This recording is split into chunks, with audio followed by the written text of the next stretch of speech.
Ama, asin kan Aki, asin kan Espiritu Santo. Amen. An katuninongan mapa sa Indo. Asin sa imong espiritu. Namumutan kong mga tugang, puon sa kapinunan kan Kwaresma sa Kudgunyan, inandamtaan sa tong puso sa pagpenitensya asin mga gibong herak. Ngunyan na aldaw, nagkakatiripon kita, tanganing kaibaan bilog na simbahan, magharubay kan misteryo Pascual kan sa tong kagurangnan. Bot sa bihon, ang sa iyang pasyon asin pagkabuhay liwat, na sa pagutog kaini, naglaog siya sa iyang syudad kan Jerusalem. Kaya may pagtubod asin debosyon, ginigibo ang pagrundong, kaining paglaog para sa tong kaligtasan. Makasunod kita sa kagurangnan, tanganing huli sa grasya, kitang ginibong mga kaayon sa bunga kan krus, makahira sa iyang pagkabuhay liwat asin buhay. Mamibi kita. O Diyos, dugangi ang pagtubod kan mga naglalaom sa imo, asin kahiraking danguga ang mga pamibi kan mga nakikimaherak. Tanganing kami ngunyan na aldaw na nagwawagayway nin mga langkoy para kay Kristong mamuraway. Sa iya man sana magdulot sa imo kan mga bunga nin mga marahay na gibo. Siya na nabubuhay asin nagahade sa kapanahonan kan mga panahon. Amen.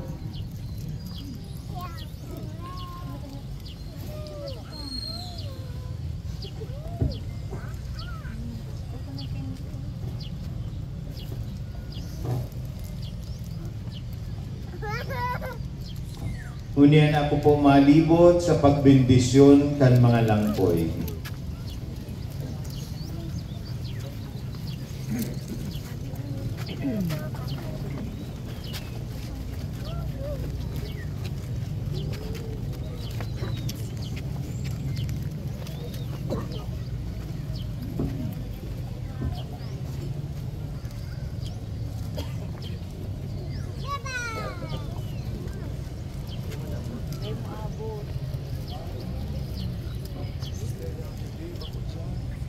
Iwagay po ang mga uling.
Kopya lang ko.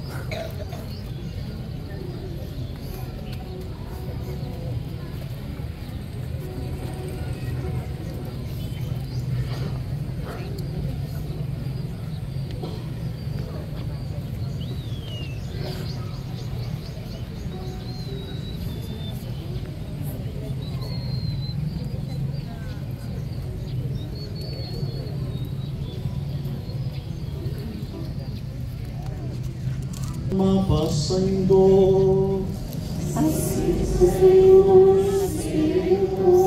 Pagbasa kan banal na ebanghelyo susuki San Lucas.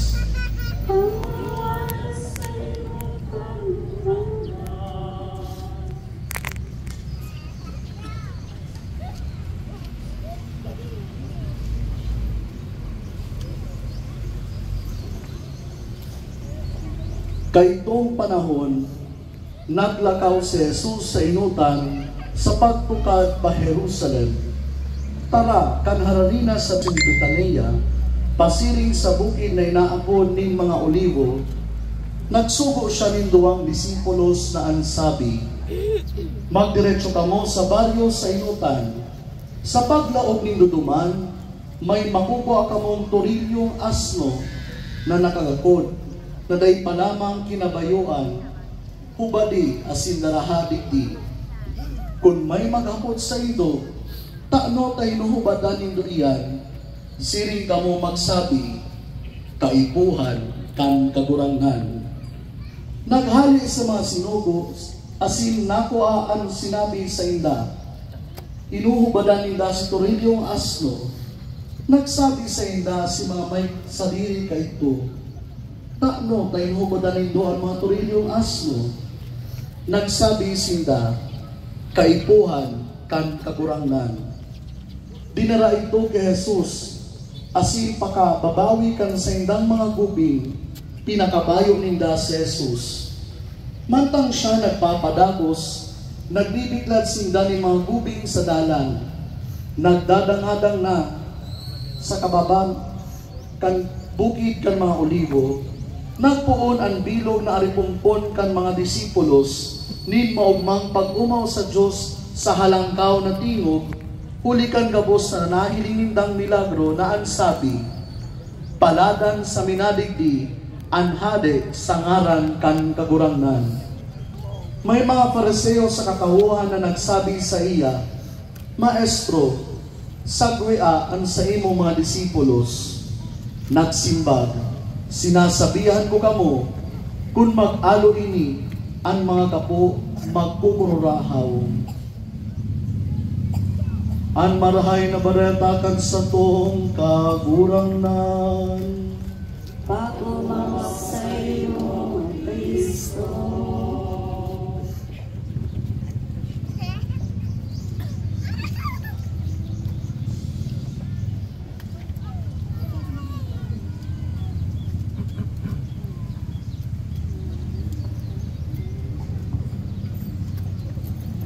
Mga tugang, salamat sa saindong pagdigdi mo niyan na aldaw kan Domingo de Ramos, Domingo de Palmas, ang sa tuyang pagpuon kang Semana Santa. Nagpuon kita kang Kwaresma sa Miyerkules de Ceniza, pagpagirumdum kan sa tuyang pagigintao, pagpagirumdum sa to, kan sa tuyang makaluyahan, asin makasalan, asin pangapudan sa pagbakle. Sa mga aldaw na ini, iibanhan ta si Jesus. Sa Domingo, Domingong ini, ginigurumdum niya to ang matrayumfong paglaog niya sa Jerusalem. Kung saan ang mga tao na iyuman ang gibot mo niyan, igwaning mga palaspas, mga mauliba, nagkukurahaw, Hosana sa aki ni David. Pagmigbid sa iya bilang hade, siya ang paglaom kan kahadean ng Diyos. Kung kaya kita magugma, huli ta itinao sa to, kan ama, ang sayang aki na si Jesus bilang satuyang hade. Sa satuyang pagpurahaw, kan Hosana, ipaabot man yato sa mahal na Diyos, ang satuyang kapasalamatan, ang satuyang pag-uumaw, ulita sa kudgunyan, dawa ngani kadakuling kadibisilan, dahi kita nalingawan, kanama, dahi kita nalingawan kan mahal na Diyos, asin kaibata si Jesus. Hosana sa aki ni David.